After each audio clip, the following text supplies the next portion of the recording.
Господине Меджити, јас сум ви колешка по професија на одреден начин. Ниту правник, ниту реално политичар. Меѓутоа, според мене, без разлика колку се дефектни, нецелосни или треба да се коригираат законите во оваа држава, закони постојат и доколку се следат доследно, вакви пропусти не би имал. Всушност, како е некое политичко алиби, ќе го менјаме законот. Ама некој некогаш да испочитуваше некој закон, исто така ќе беше во ред. Па од тука и моето прашање.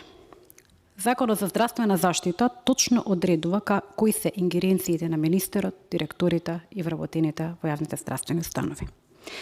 Во членот 226 и тој вика клиничките патеки за дијагностика и лекување на малигни заболувања ги пропишува самата клиника како терцијерно здравство за радиотерапија и онкологија, ги утврдува министерот за здравство и од тука се издаваат во службен весник. Ова прашање е како министер, меѓутоа и како лекар.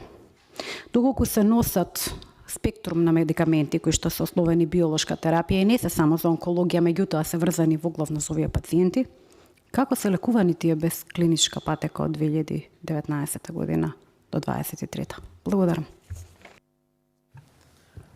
Почитувам